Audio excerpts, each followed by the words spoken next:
Selamat malam semuanya. Selamat malam. Shalom, shalom. Shalom, shalom. Suara saya bisa didengar dengan baik? Puji Baik, Tuhan. baik, baik. Ya, senang sekali bisa jumpa dengan semua anak-anak Tuhan, rekan-rekan sepelayanan, seperjuangan dalam Tuhan. Salam sehat selalu, dan kiranya di tahun yang baru ini, tahun 2023 ini, setiap kita sekalipun dihadapkan dengan berbagai banyak tantangan yang baru. Namun saya percaya firman Tuhan berkata, segelap apapun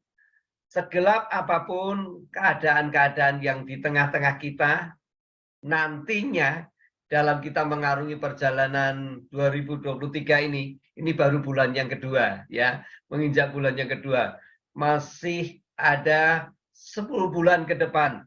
Apa yang mau terjadi dengan dunia ini kita tidak tahu, namun yang saya tahu, saya percaya, saya menyembah Tuhan yang hidup. Segelap apapun keadaan dunia tempat kita tinggal ini, tetapi Tuhan mampu membawa kita sebagai umatnya untuk tidak masuk dalam kegelapan ini. Namun sebaliknya, saya percaya apa yang dikatakan firman Tuhan, justru di tengah-tengah gelap, Tuhan akan membawa umatnya bersinar. Amin. Amin. Tuhan akan membawa umatnya bersinar. Sebab di tempat yang gelap itulah justru kemuliaan Tuhan akan datang. Di tempat yang paling gelap itu kemuliaan Tuhan akan datang. Nah, Bapak Ibu Saudara yang saya kasih dalam Tuhan, tema firman Tuhan yang saya berikan hari ini seperti yang Roh Kudus sampaikan kepada saya, ini menjadi sebuah ayat emas yang penting sekali untuk kita, yaitu di dalam Yesaya 60 ayat 2. Yesaya 60 ayat yang kedua. Saya percaya sepanjang tahun ini kita akan bersentuhan dengan ayat ini. Entah itu bagian dari sisi yang satu atau sisi yang lain. Mari kita baca. Ada dua sisi, ada dua hal yang sangat kontradiksi di dalam dua ayat ini. Dua-duanya ini akan berhadapan dengan kita. Dua-duanya ini akan bersentuhan dengan kita. Kita baca di dalam Yesaya 60 ayat 2. Demikian firman Tuhan, Yesaya 60 ayat 2. Yesaya 60 ayat yang kedua. Yesaya 60 ayat yang kedua. Ya, baik. Kita akan baca. Sebab sesungguhnya kegelapan menutupi bumi dan kekelaman menutupi bangsa-bangsa. Tetapi terang Tuhan terbit atasmu dan kemuliaannya nyata atasmu. Sekali lagi, sebab sesungguhnya kegelapan menutupi bumi dan kekelaman menutupi bangsa-bangsa, tetapi terang Tuhan terbit atasmu dan kemuliaannya nyata atasmu. Nah, Bapak Ibu Saudara yang saya kasih dalam Tuhan, apakah kita percaya akan perkataan firman Tuhan dalam Yesaya 60 ini, bahwa hidup Anda dan saya tidak akan pernah mengalami tersentuh dengan yang namanya kegelapan ini, dan itu tidak akan berdampak dalam kehidupan keluarga kita. Justru di tengah-tengah kegelapan, anak-anaknya akan makin bersinar, anak-anaknya akan mengalami kemuliaan Tuhan. Saya ulangi ya, Yesaya 60 ayat 2 ini mungkin akan mewarnai kehidupan kita dimulai tahun 2023 ini. Kata kegelapan itu sebenarnya sudah mencapai, pintu kegelapan itu sudah terbuka sejak peristiwa COVID yang terjadi hampir di seluruh dunia. Nah, lihat ini. Kekelaman ini mulai menutupi bangsa-bangsa sejak COVID ini datang. Setelah COVID, kita lihat bagaimana awal dari tahun 2023 ini, semua perkara-perkara di dunia ini memprediksikan bahwa akan terjadi resesi secara global. IMF sudah mengatakan sepertiga negara-negara di dunia ini, hampir 25 negara ini akan jadi pasiennya IMF. Mereka adalah negara-negara yang akan mengalami kolaps. Dan tentunya jangankan ya sampai mengalami 25 negara kolaps. Beberapa negara saja mengalami kolaps, dampaknya itu ke negara-negara lain yang sedang berkembang seperti bangsa kita juga, bangsa Indonesia. Anda bisa bayangkan bagaimana kalau puluhan negara sampai kolaps.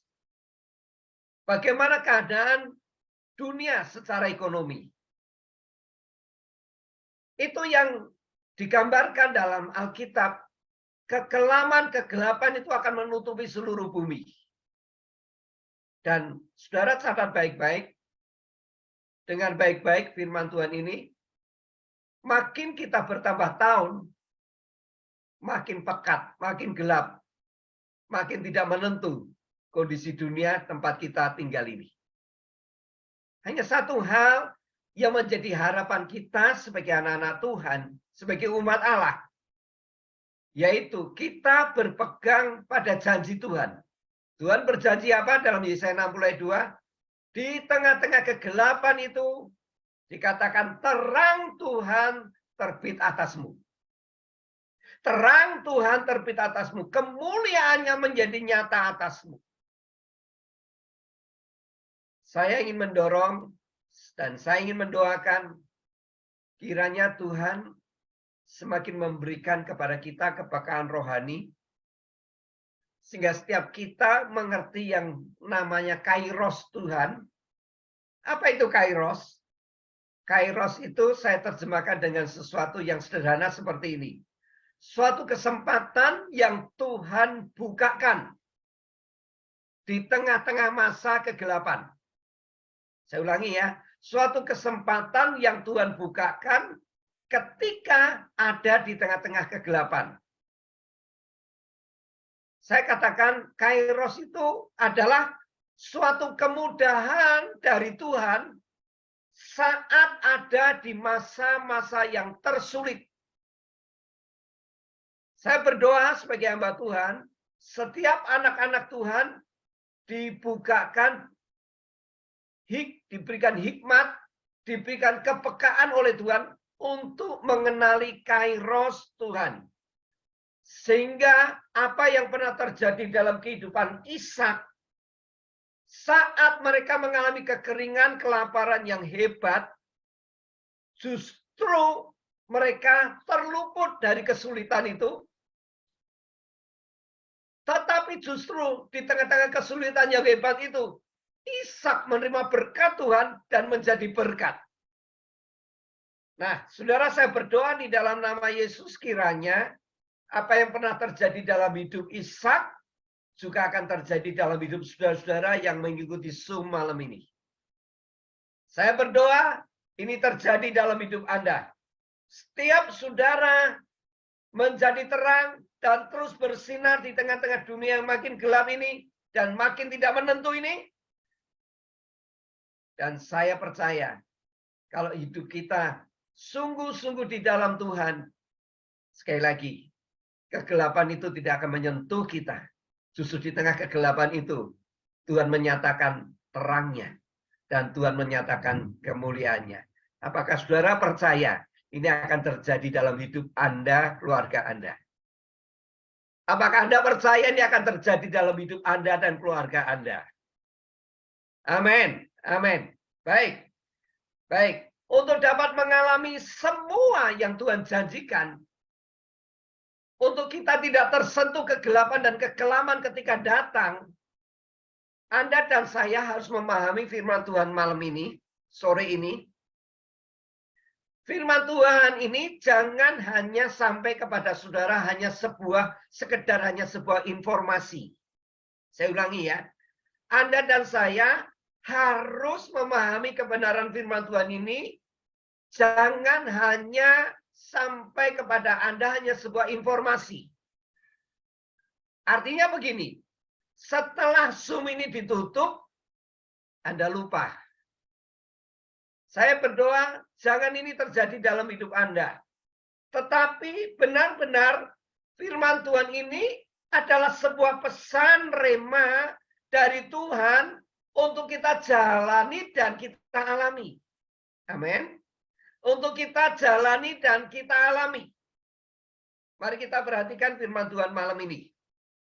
Untuk dapat bersinar di tengah-tengah kegelapan, saya akan mengangkat subtema malam ini adalah hidup kita harus menjadi orang yang benar di hadapan Tuhan.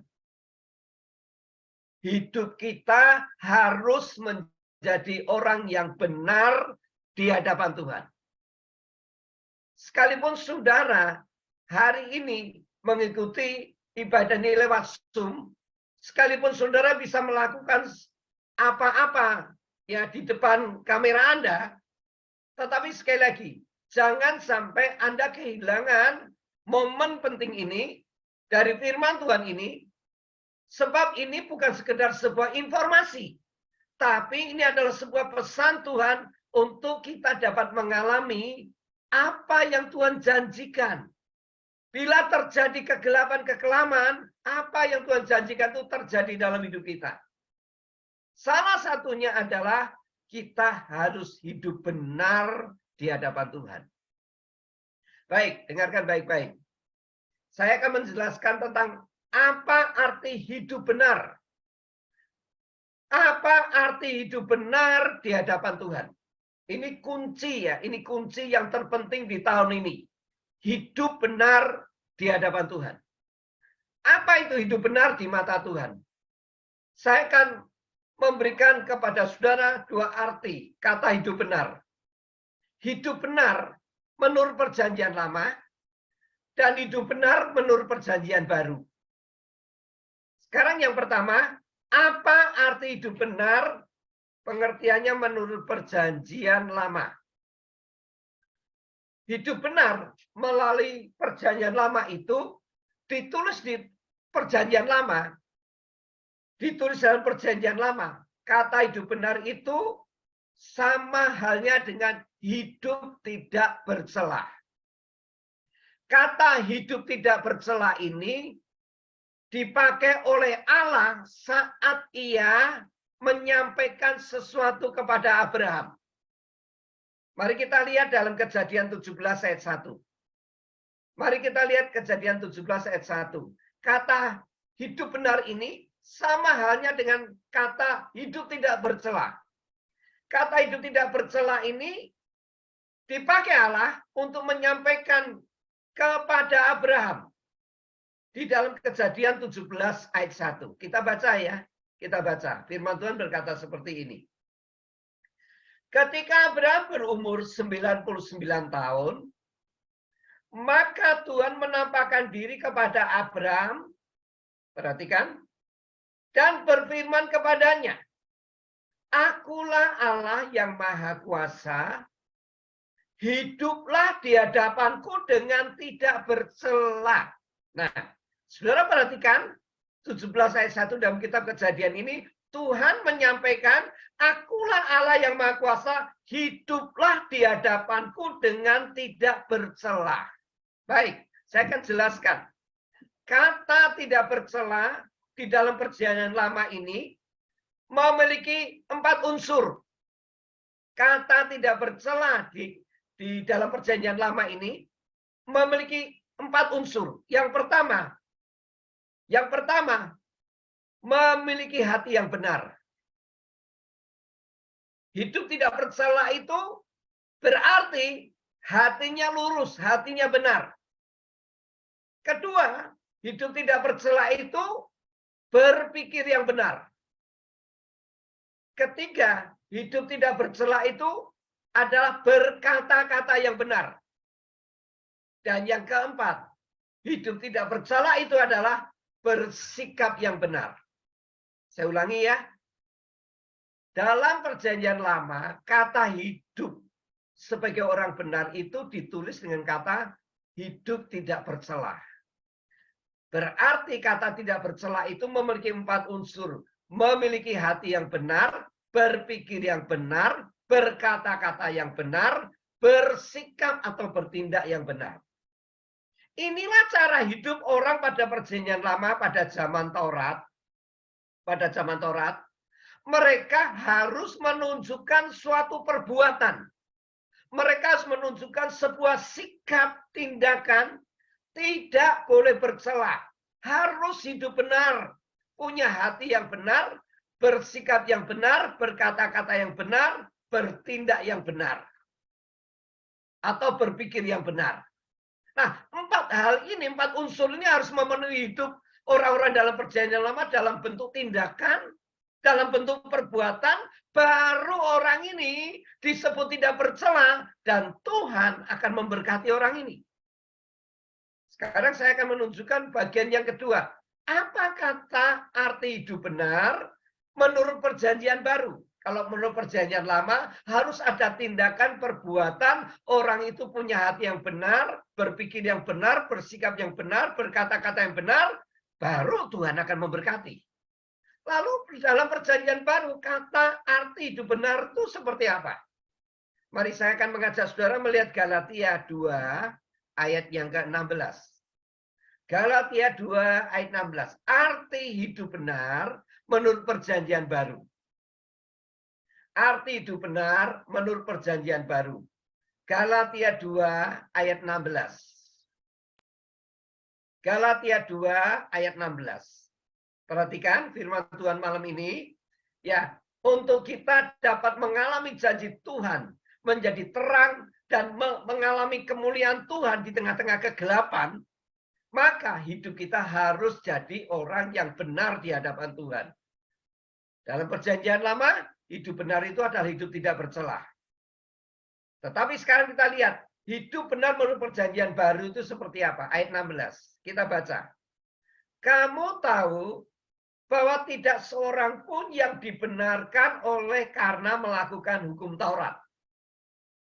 Tetapi hanya oleh karena iman dalam Kristus Yesus. Sebab itu kami pun telah percaya kepada Kristus Yesus, supaya kami dibenarkan oleh karena iman dalam Kristus, bukan oleh karena melakukan hukum Taurat. Sebab tidak ada seorang pun yang dibenarkan oleh karena melakukan hukum Taurat. Nah, saya mau jelaskan tentang hidup benar menurut perjanjian baru itu seperti apa. Hidup benar menurut perjanjian baru, kita lihat di sini adalah ketika seseorang percaya dengan iman kepada Tuhan Yesus, maka orang itu dihisap atau digolongkan sebagai orang yang dibenarkan di mata Tuhan. Apakah perjanjian lama dan perjanjian baru ini memiliki suatu mata rantai? Kalau perjanjian lama dituntut seseorang harus melakukan tindakan perbuatan, punya hati yang benar, bersikap yang benar, berpikir yang benar, berkata-kata yang benar, baru itu dianggap tidak bercela di hadapan Tuhan. Perjanjian baru, beriman kepada Tuhan Yesus, hidup kita dibenarkan. Nah, dengarkan ini. Kita ini sedang hidup, kita sekarang ini hidup ya dalam perjanjian baru. Sebagai orang percaya, kita semua sudah terhisap sebagai orang yang sudah dibenarkan oleh Tuhan melalui pengorbanan Yesus yang telah menebus segala dosa dan kesalahan kita. Nah, kita ini terhisap sebagai orang yang dibenarkan oleh Tuhan secara iman kita. Karena kita percaya kepada Yesus. Kata dibenarkan ini memiliki arti seperti ini, saudaraku. Sesungguhnya di hadapan Tuhan, semua kita sebagai manusia itu, kalau di dalam rapot kita itu semuanya merah. Tidak ada yang biru. semuanya merah. Kalau dalam catatan harian surga, setiap kita itu semuanya isinya, catatannya hanya keburukan kita, kejahatan kita, pemberontakan kita, kenajisan kita, dosa-dosa kita, dan sebagainya. Nah, saat Tuhan membenarkan kita, bukan berarti kita tidak punya kesalahan. Kita punya kesalahan, kita punya kekurangan. Namun kata dibenarkan ini memiliki arti seperti ini. Semua catatan hitam kita saat Yesus mati di atas kayu salib, semua catatan hitam kita disobek dan dibuang. Disobek dan dibuang. Disobek dan dibuang. Dan bagi kita yang percaya, Tuhan memberikan kepada kita saat kita percaya kepada Tuhan lembaran kertas putih yang baru. Belum ada daftar hitam kita, tidak ada daftar hitam kita lagi. Kita dianggap sebagai manusia baru. Kita dianggap sebagai orang-orang yang tidak pernah berbuat salah. Yesus tidak pernah mengingat kesalahan-kesalahan kita, catatan hitam kita yang lama.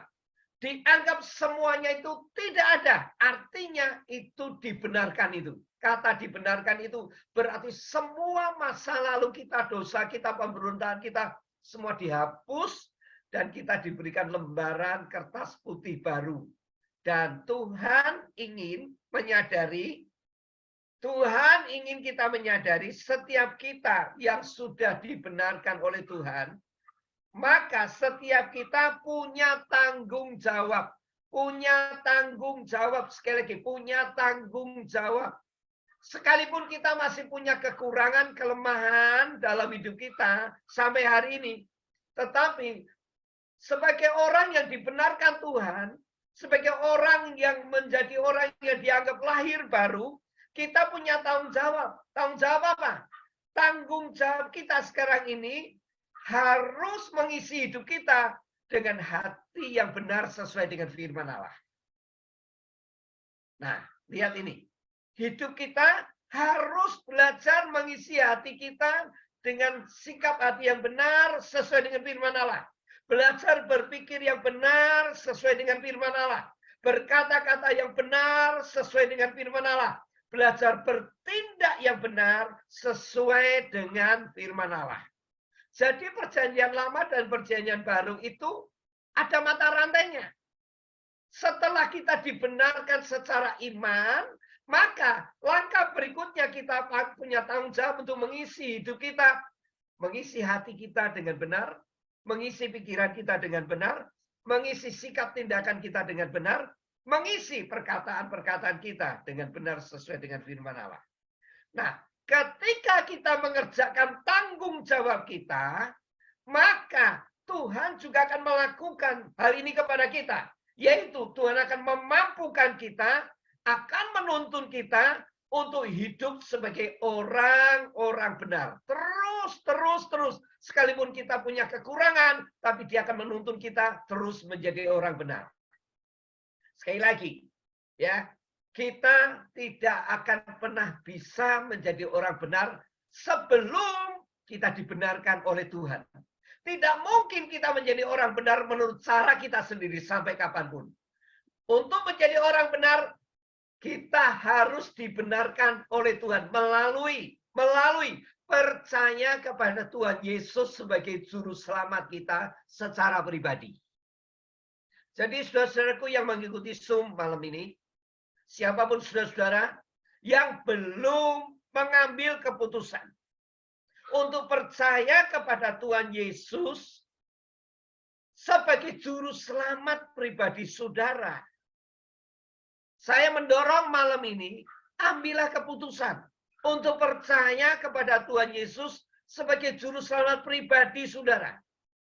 Karena dengan cara inilah kita bisa dibenarkan oleh Tuhan. Kalau kita tidak percaya kepada Tuhan Yesus, selamanya kita tidak pernah bisa membenarkan diri di hadapan Tuhan. Selamanya catatan hitam kita itu ada di depan Tuhan. Ketika kita percaya, dengar ini, bukan sekedar keselamatan saja yang kita terima dari Tuhan. Kita harus percaya bahwa kematian dan pengorbanan Yesus itu menebus kesalahan dosa-dosa kita. Kita harus percaya pengampunan yang Tuhan berikan kepada kita itu sangat sempurna. Tuhan tidak pernah mengingat dosa-dosa kita yang lama. Kalau kita percaya kepada Yesus, maka dosa-dosa kita semuanya diampuni oleh Tuhan. Dan kita harus percaya kita menerima Roh Kudus dalam hidup kita, yang dimana Roh Kudus setiap hari akan menuntun hidup kita untuk menjadi orang benar. Kata orang benar tadi adalah memiliki hati yang benar, memiliki pikiran yang benar, memiliki sikap tindakan yang benar, dan berkata-kata yang benar. Ketika kita hidup sebagai orang benar ini, maka inilah kita ada dalam track-nya Tuhan yang sudah tepat. Kita ada dalam jalurnya Tuhan yang tepat. Ingat ya, sekali lagi. Kalau kita ingin mengalami janji Tuhan di tengah kegelapan, kekelaman, kita mau dijadikan terang dan kemuliaan Tuhan turun atas kita, maka kita harus hidup sebagai orang benar tadi. Sampai di sini. Sampai di sini saudara paham kebenaran ini? Kita tidak punya pilihan untuk bisa menjadi orang benar, harus percaya kepada Tuhan Yesus sebagai juru selamat, terima pengampunannya, ya, terima pengampunannya, dan mari kerjakan tanggung jawab kita sebagai orang benar. Mulai belajar punya hati yang benar, sikap yang benar, berkata-kata yang benar, dan berpikir yang benar. Roh Kudus akan memampukan kita terus berjalan sebagai orang benar.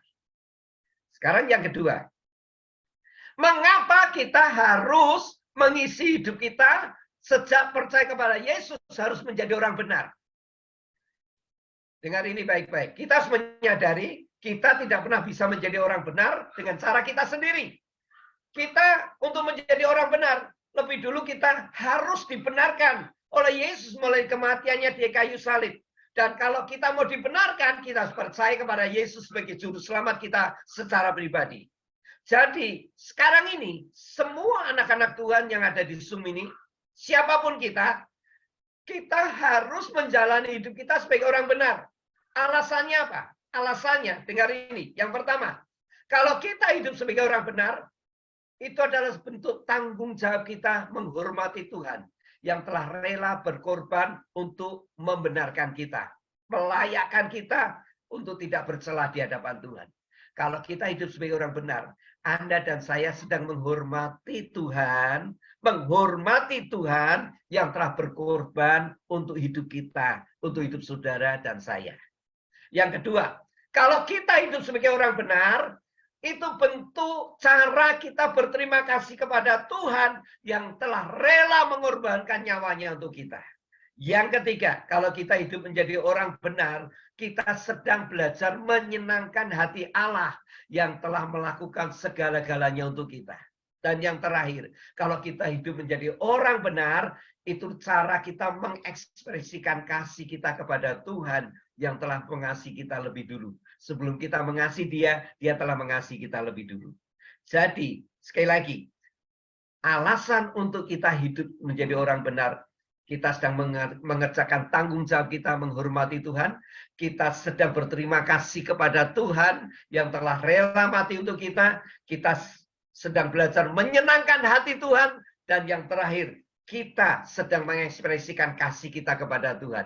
Jadi kalau Anda dan saya hidup benar itu, ya kita sedang menyenangkan Tuhan dan mengekspresikan kasih kita kepada Tuhan. Sekarang yang terakhir, apa atau dampaknya kalau kita hidup benar? Apa dampaknya? Nah, saya mau menunjukkan ada paralel hubungan Yesaya 60 ayat 2 yang kita baca lagi tadi dengan ayat yang kita baca ini sekarang ini. Amsal 4 ayat 18 dan 19. Ada hubungan paralel. Saya mau tunjukkan. Apa dampaknya? Apa akibatnya kalau kita hidup sebagai orang benar? Mari kita lihat. Amsal 4 ayat 18 dan 19. Ayat 18 kita baca lebih dulu.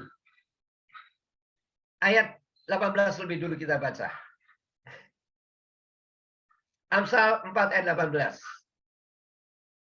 Ini penting sekali ayat ini. Sebab ayat ini berhubungan dengan apa yang mau terjadi dan sedang terjadi di tahun ini, di tahun-tahun ke depan.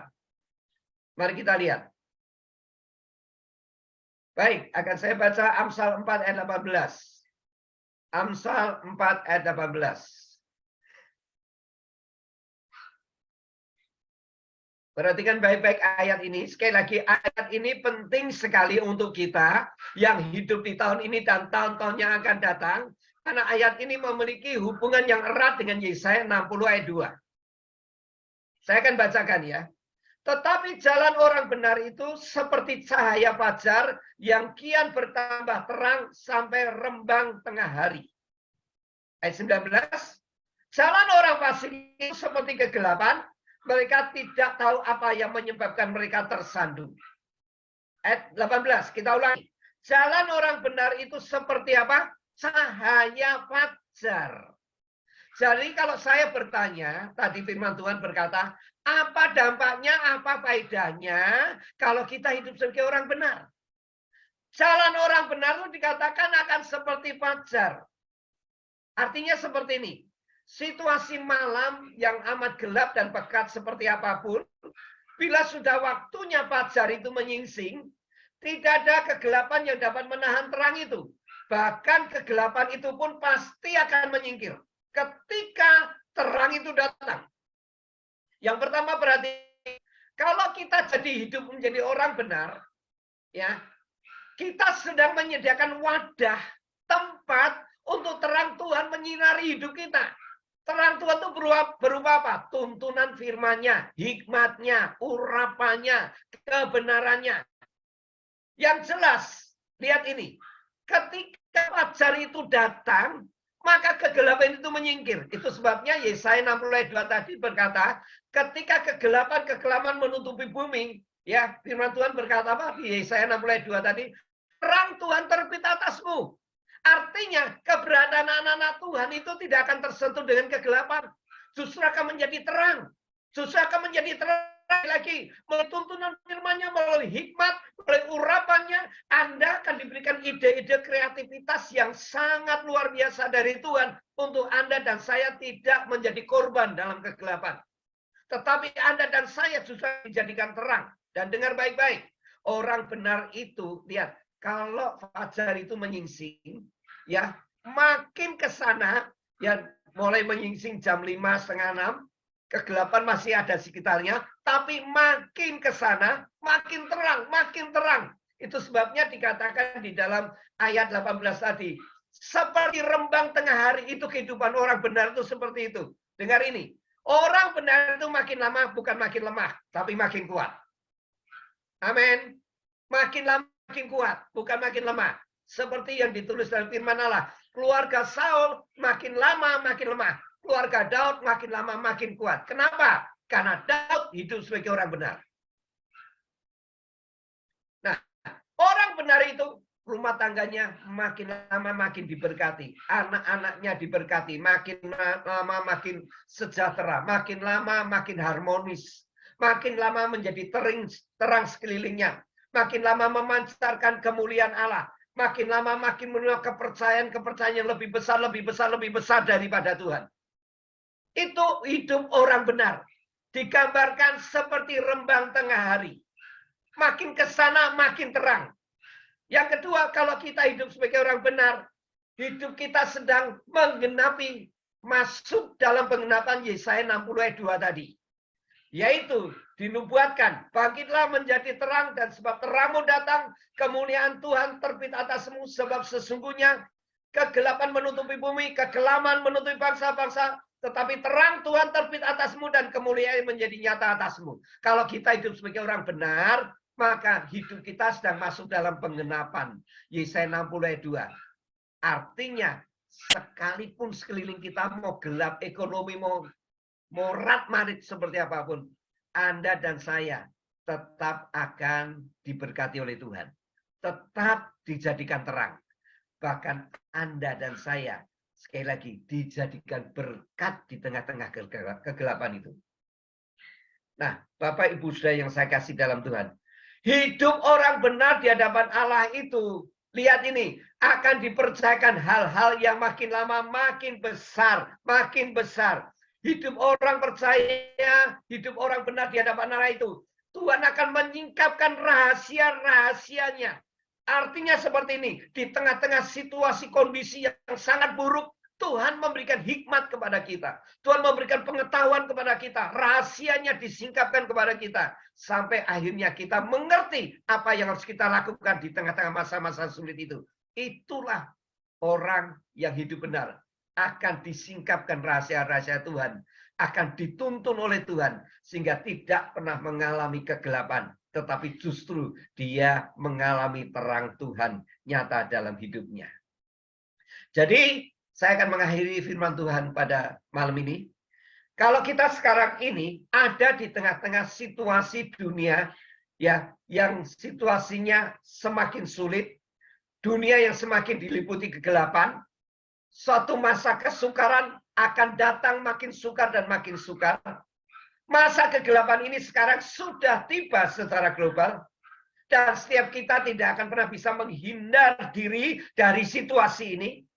Tetapi sesungguhnya kita dapat terlepas dari semuanya kalau kita hidup sebagai orang benar. Mari kita menyadari bahwa Tuhan Yesus telah membenarkan dirinya, telah membenarkan kita melalui pengorbanannya. Jadi hidup kita, hari-hari kita, sepanjang Tuhan memberikan kita hidup, kita harus menghormati pengorbanannya melalui kehidupan kita sebagai orang benar.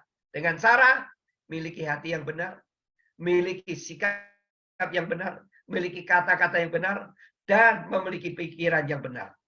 Bersinarlah di tengah-tengah kegelapan, jadilah berkat bagi orang-orang di sekeliling kita. Tuhan akan menjadi terang dalam hidup kita dan membawa kita makin lama seperti rembang tengah hari. Bahkan Tuhan akan membawa kita kepada kairosnya Tuhan. Di tengah-tengah masa sulit, ada kemudahan dari Tuhan datang dalam hidup kita. Di tengah-tengah hal-hal yang sulit, Tuhan membukakan rahasianya dalam hidup kita. Saya percaya ini akan berlaku dalam hidup kita. Kalau hidup kita hidup sebagai orang benar. Saya menyaksikan sore ini tadi, saya akan tutup dengan saksian ini.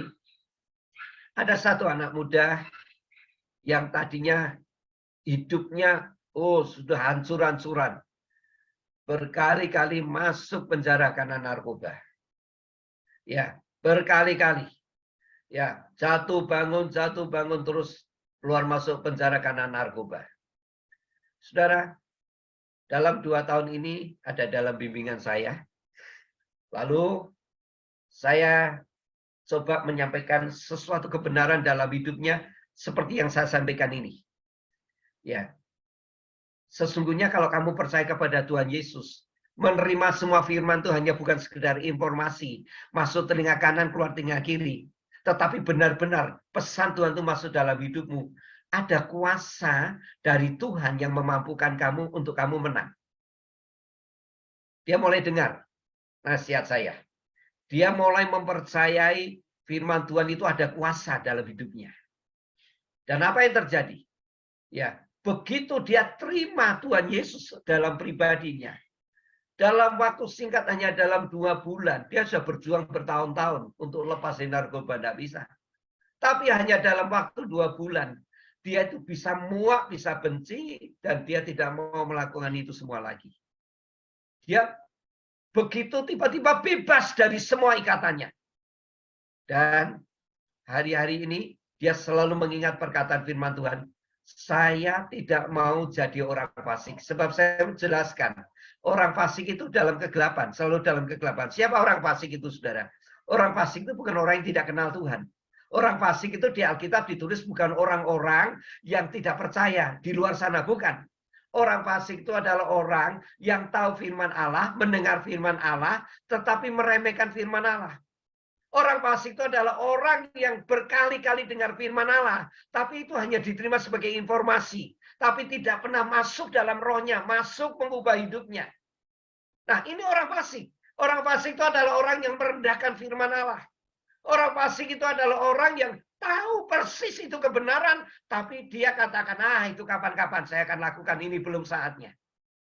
Nah, orang fasik dikatakan dalam Amsal 4 ayat 19 tadi, mereka seperti kegelapan, mereka tidak pernah tahu kalau di depannya itu yang membuat mereka tersandung itu mereka tidak pernah tahu. Kenapa? Dalam kegelapan. Jadi selama kita hidup sebagai orang Kristen, tapi masuk sebagai golongan orang fasik, maka hidup kita tidak akan pernah mengalami perubahan. Sampai kapanpun tidak akan mengalami perubahan. Kalau kita sebagai orang Kristen hanya mendengar firman Allah, hanya sekedar informasi, tapi tidak pernah mengubah hidup kita, sekali lagi, itu tidak akan membuat kita mengalami perubahan. Anda dan saya mau didoakan 100, 200, 2000 pendeta tidak akan mengalami perubahan. Perubahan itu hanya terjadi ketika kita mulai terima hidup kita. Menerima Yesus sebagai juru selamat kita. Dan menerima pengampunan dosa-dosa kita. Baru Roh Kudus akan memberikan kemampuan kita untuk kita bisa menjadi orang benar. Nah, camkan baik-baik firman Tuhan malam ini. Ya, bukan saatnya lagi kita mau main-main dalam hidup ini. Sebab dunia kita makin ke sana, makin sukar. Kalau kita tidak berani mengambil keputusan untuk hidup menjadi orang benar, sulit untuk kita bisa lepas. Ya, masuk dalam kegelapan ini. Sulit untuk kita bisa mengatasi keadaan-keadaan yang makin gelap. Tapi kalau kita mau jadi hidup orang benar, kegelapan itu tidak akan menyentuh kita. Justru terang Tuhan akan nyata dalam hidup kita. Percayalah, firman ini berlaku untuk kita semuanya. Baik saya sebagai hamba Tuhan, baik saudara-saudara semuanya ada di Zoom ini, semuanya firman ini tidak pilih kasih, semuanya akan berlaku untuk kita. Putuskan untuk menjadi hidup sebagai orang benar. Mari hormati pengorbanan Yesus yang telah mati di atas kayu salib. Terima kasih kepada Dia, senangkan Dia, ekspresikan kasih kita kepada Dia melalui hidup kita menjadi orang benar. Saya percaya Roh Kudus akan memampukan kita dan Tuhan pasti akan memberkati rumah tangga kita, keluarga kita, kesehatan kita, usaha kita, masa depan kita. Tuhan pasti menjaga dan memberkati kita. Amin. Tuhan memberkati.